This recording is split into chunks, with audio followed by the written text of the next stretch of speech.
Now, mumekuja kuona ile mambo nimekuwa nikiongea about crime ni ya ukweli. Nilikwambia ukiwa kwa upanga, utakufa kwa upanga. Na hauwezi uwa damu ya mtu iende hivyo kama huyo mtu hajapata justice. Si justice ya pesa, lakini justice hata wewe utapata shida.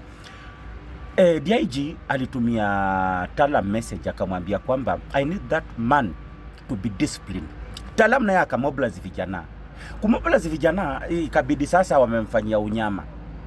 Akafanywa unyama, akapigwa, mtoto wenyewe akakufa. Mtoto ambaye alikuwa peke yake, mtoto ambaye alikuwa tegemeo, mtoto ambaye alikuwa breadwinner kwa familia, mtoto ambaye alizaliwa mtoto wa kipekee, mkamuumiza. Now, saa hizi huyu Talam mwenye unaona hapa, saa hizi anaingia Kamiti maximum prison. Na Ojwang yuko wapi? Yuko kwa mchanga. Nilikwambia crime pays in two ways. Number one, death. Number 2, imprisonment. Crime imelipa hawa watu wawili wote.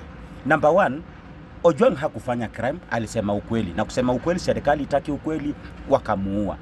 Mwenye alimuua naye yuko wapi? Si ashaingia cell.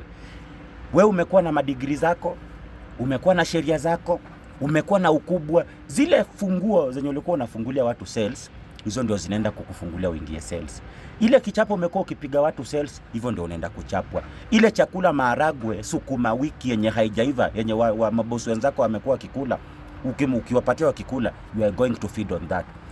Ile kuamka, kuingia na kiatu kimoja, kuingia bila belt, kuingia na kupigwa makofi left and right kama hujapiga tension, you are going to receive that. OCS Talam, hizi vitu huwa vinaenda hivyo tu.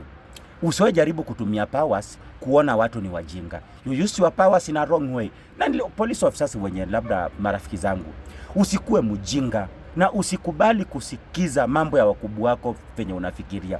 If your boss tells you ati nataka uue labda huyu mtu, don't kill. Discipline mtu na umuache, because ukiua huyo mkubwa wako hata chukua mandate, wewe ndio utashikwa, utawekwa cell na utahangaika, utakufa.